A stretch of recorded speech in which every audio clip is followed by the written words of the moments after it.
Salut tout le monde, bienvenue de retour sur la chaîne.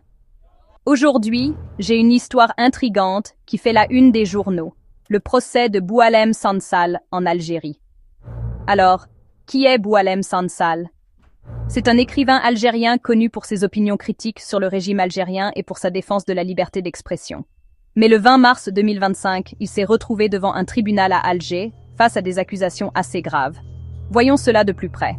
Sansal est accusé d'atteinte à l'unité nationale, d'outrage à une institution publique, de préjudice à l'économie nationale et de détention de fichiers et de vidéos compromettants. Les preuves, des fichiers et vidéos trouvés en sa possession, des communications présumées avec le mouvement pour l'autodétermination de la Kabylie, MAK, et des échanges controversés avec des diplomates français. Et un message exprimant sa satisfaction concernant les réserves de pétrole de l'Algérie, et le chef d'état-major de l'armée nationale populaire, Saïd Chengriha. La défense de Sansal? Il admet avoir eu des contacts avec des diplomates français et possédé les fichiers, mais il affirme qu'il s'agissait simplement de discussions amicales et de documents de recherche. Il nie totalement tout lien avec le MAK et affirme que le message controversé était un commentaire informel et non provocateur. L'accusation n'est pas convaincue. Elle réclame 10 ans de prison et une amende d'1 million de dinars algériens.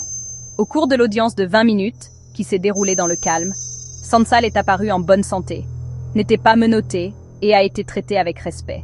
Il y a eu un léger contretemps lorsqu'il s'est avéré qu'il ne parlait ni l'arabe classique, ni le dialecte algérien, mais sinon, tout s'est bien déroulé. Maintenant, prenons un peu de recul. Ce procès se déroule dans un climat politique tendu. L'arrestation de Sansal en novembre dernier a mis à mal les relations algéro-françaises.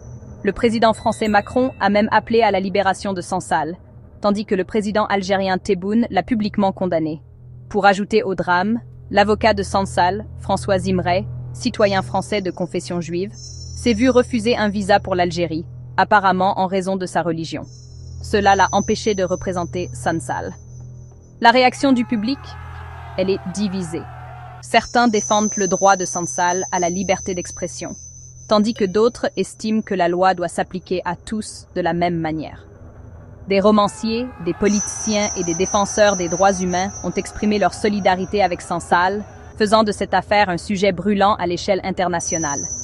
Pour un peu de contexte, Sansal était auparavant directeur de l'industrie et a toujours exprimé ses opinions ouvertement. Il a critiqué des figures de la révolution algérienne et l'islam, et il a même affiché son soutien à Israël, ce qui a fait de lui une figure controversée. La grande question maintenant est, quel sera le verdict?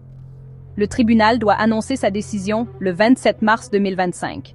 Cette date pourrait être un tournant non seulement pour Sansal, mais aussi pour les débats en cours sur la liberté d'expression et la sécurité nationale en Algérie. Voilà donc l'affaire Boualem Sansal en résumé. C'est une affaire complexe qui touche à de nombreuses questions cruciales.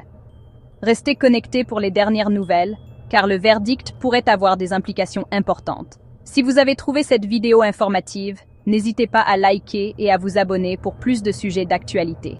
On se retrouve dans la prochaine vidéo. Ciao!